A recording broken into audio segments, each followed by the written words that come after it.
We're off to a flyer today with some of the most incredible tyres around. Designed to keep a dragster on the tarmac as it sprints down the strip for several hundred metres at speeds of 500 kilometres per hour. The tyres face breakneck acceleration from the off and heavy-duty braking after the finish line. It's fair to say that these tyres have one of the toughest jobs in motorsport. And in this case, there's no smoke without tyre. The raw material for dragster tyres, like most tyres, is rubber, which hasn't fully set to a firm and permanent state. For most parts of the tyre, the rubber is reinforced with nylon fabric in a machine which heats and kneads slabs of rubber until they melt, before coating both sides of the fabric with the now liquid rubber. When the sheet of fabric reinforced rubber has cooled, it's cut into lengths which have a diagonal edge to them, called a bias angle. The lengths of rubber are then joined together to form bands. Two bands with an opposite bias are then layered together to increase their strength, before this two-ply band is stretched over a tyre building machine. Next, two opposing bias pieces of fabric reinforced rubber, known as belts, are laid diagonally onto the tread area of the tyre. Laser guidelines are used to ensure that the belts align correctly to one another. The belts will give the tyre stiffness, strength and stability.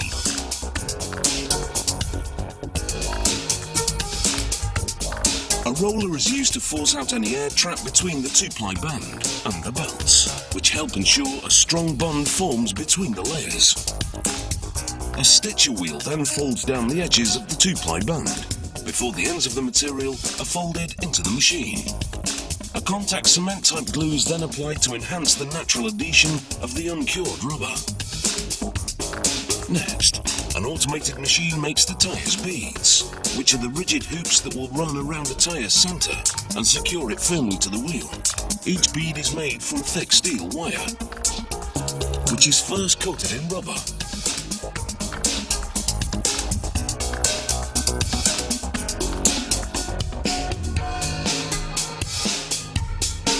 The bead is then wound around a mandrel up to 50 times to form a hoop. The machine forms 4 beads at a time.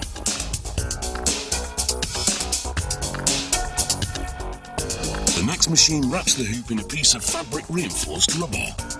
This additional layer will stiffen the side wall of the tyre.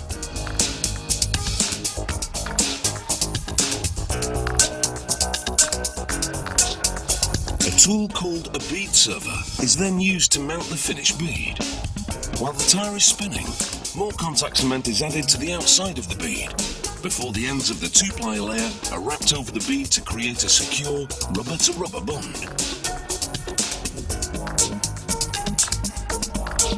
The stitcher wheel then smooths the two-ply flat and forces out any trapped air. An additional strip of fabric reinforced rubber is then applied over the bead and rolled flat. This will make the bead area more durable when it's mounted on the wheel. A layer of non-reinforced rubber is now added to the sidewall. This covers the edges of the two-ply layer to ensure that the tyre is strong enough to withstand inflation. Another machine then applies the tyre's final layer by extruding molten rubber through a die to form a continuous strip, which is then applied to the tyre as it spins. The fully constructed tyre is now placed in a press to cure.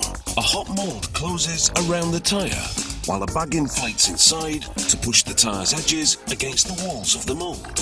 After 30 minutes, the chemical structure of the rubber has stabilised, locking the tyre's final dimensions and making the rubber harder and less pliable. The wheel's opening is then sealed before the tyre is inflated to hold the shape until the rubber has cooled.